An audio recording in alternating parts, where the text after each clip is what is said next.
말씀지기 박정수 간사입니다. 올해 초 TV에서 방영한 부부의 세계라는 드라마를 보신 적이 있으신가요? 흔히 말하는 막장 드라마인데요. 남편의 외도로 인해 한 가정이 상처받고 깨어지는 과정을 담은 드라마입니다. 어떻게 보면 여러 가지 이유로 쉽게 깨어지는 이 시대의 가정의 한 면을 보여주는 드라마가 아닌가 하는 생각이 들었습니다. 오늘 본문은 가정, 특히 부부관계에서 생기는 의심을 해결하는 방법에 대해서 이야기를 하고 있습니다. 오늘 본문에 나오는 상황은 이렇습니다. 남편이 아내를 의심합니다. 의심의 이유는 바로 아내의 탈선, 즉 간통입니다. 그때 남편은 의심의 소재물로 보릿가루 10분의 1을 준비하여 아내와 함께 제사장에게 가져갑니다.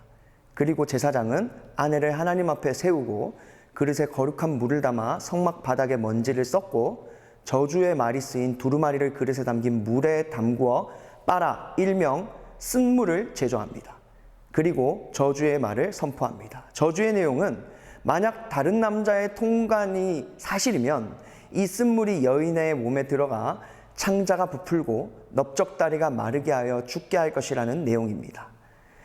제사장의 이 엄중한 선포에 여인은 머리를 풀고 아멘 아멘으로 응답해야만 했습니다.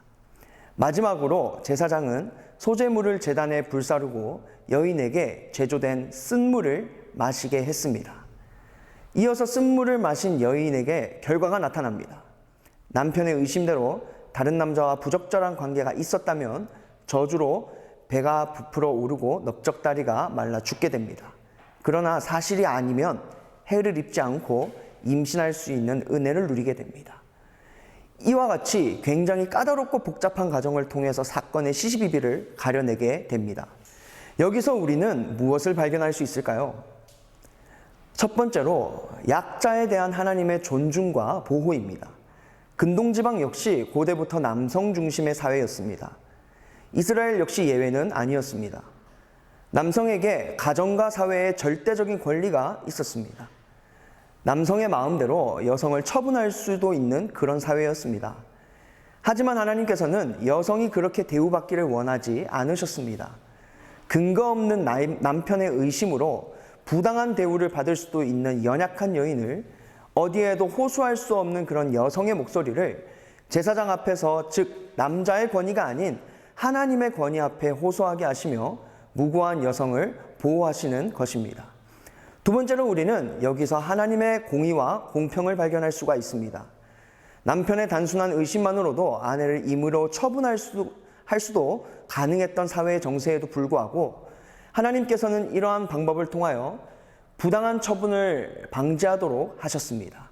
바로 하나님은 공의와 공평의 하나님이시기 때문입니다. 그분은 죄 있는 자를 죄의 무게에 합당한 처분하시는 분이라는 것입니다. 단순한 의심이 아니라 반드시 하나님 앞에서 죄가 확인된 자를 공의롭게 공평하게 처분하시는 하나님의 성품을 여기서 발견할 수가 있습니다. 하나님을 경외하고 섬기는 이 시대의 그리스도인들은 약육강식, 적자생존, 유전무죄가 상식이 되어버린 이 세상에서 어떻게 살아가야 할까요?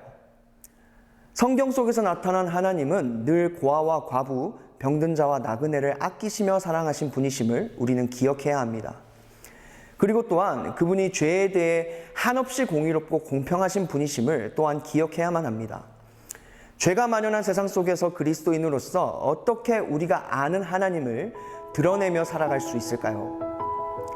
오늘 말씀을 통해 깊이 고민해보고 기도와 말씀으로 철저히 준비하는 모두가 되길 주님의 이름으로 축복합니다.